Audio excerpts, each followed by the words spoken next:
Now students, question 15 from exercise 5.2. exercise कौन सी है? 5.2. 5.2 का क्वेश्चन 15 है ये, और ये अनुष्का क्वेश्चन पढ़ेंगे. For what value of n are the nth terms of two APs 63, 65, 67 and so on and 3, 10, 17 and so on equal? Very good. ये दो एपी दी गई हैं. फर्स्ट एपी हमने AP1 लिख दिया, AP2 लिख दिया, दोनों को. इसके nth टर्म इक्वल दिए गए हैं, तो फाइंड कीजिए n की वैल्यू क्या होगी. तो इस AP में इंफॉर्मेशन क्या है? A की वैल्यू 63, D की वैल्यू 65 माइनस 63 दैट इज 2. इसका nth टर्म मींस an का formula a plus n minus 1 into D, और हम इसको कैलकुलेट कर लेंगे. a की वैल्यू क्या लिखेंगे? 63 प्लस n माइनस 1, n की वैल्यू नहीं दी गई है. d की वैल्यू 2, सॉल्व करेंगे 63 प्लस 2n माइनस 2, और आपको मिल जाएगा 61 प्लस 2n.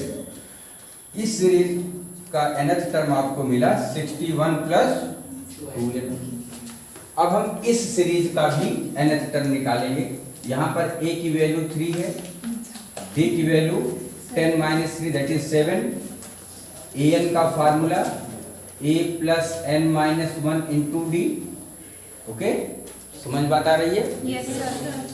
a की वैल्यू पुट करेंगे 3 plus n minus 1 into D की वैल्यू 7. इस ब्रैकेट को ओपन करेंगे 7n माइनस 7, सॉल्व करेंगे 7n माइनस 4 आएगा क्या? हाँ, -4 है. ठीक है. तो आपको यहाँ पर nth टर्म मिला और यहाँ पर भी nth टर्म मिला. ये पहली सीरीज का nth टर्म है, ये दूसरी सीरीज का nth टर्म है. अकॉर्डिंग टू क्वेश्चन क्या कह रहा है? क्वेश्चन के अनुसार ये दोनों nth टर्म इक्वल है. It means 61 plus 2n is equal to 7n minus 4. ये कंडीशन आपको दी गई है. क्वेश्चन में लिखा है कि n की वैल्यू निकालिए अगर दोनों AP के nth टर्म इक्वल हैं. ओके, कोई कंफ्यूजन? No sir. यहाँ तक आपने कर लिया. हाँ. अब इसको सॉल्व कर लेंगे, ट्रांसफर कर लेंगे. n एक तरफ कर लीजिए, 2n यहाँ पर है ही, 7n को इधर लाए, माइनस 7n इक्वल टू -4 पहले से था, 61 उधर चले गया तो -61 हो गया, और यहाँ वैल्यू आ जाएगी -5n is equal to -65. Okay, ठीक है. तो माइनस से माइनस कैंसिल हो जाएगा, तो ये माइनस से माइनस कैंसिल कर दीजिए. n इक्वल टू कितना हो जाएगा? n इक्वल टू 13 आ जाएगा. ठीक है ना? Yes sir. 5 से डिवाइड करेंगे तो n की वैल्यू 13 ये पूछ रहा है. Yes sir. तो कोई डाउट, No sir. कोई कंफ्यूजन? No. बहुत बढ़िया. नेक्स्ट क्वेश्चन की तरफ चलते हैं. Now students, question 16 from exercise 5.2. Question is, Shreya question पढ़िए. Determine the APs whose third term is 16 and the seventh term exceed the fifth term by 12. हाँ, very good. Question समझ में आया? Yes sir. Third term is 16 means A3 equal to 16. पहली information.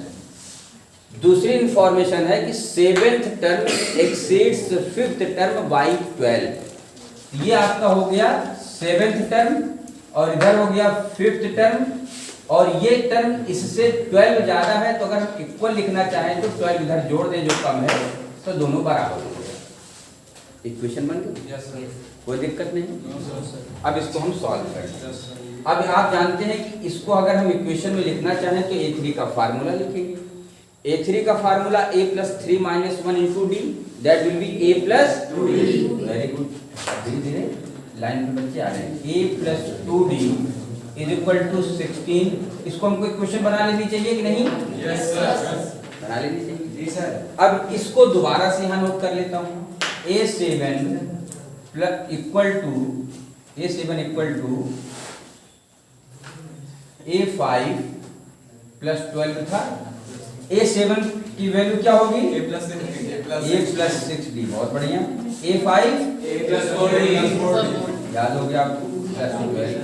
कुछ समझ में आया क्या होगा? एक कैंसिल हो गया, डी ट्रांसफर कर लो इधर, 2d आ जाएगा, 6d - 4d that is 2d is equal to 12।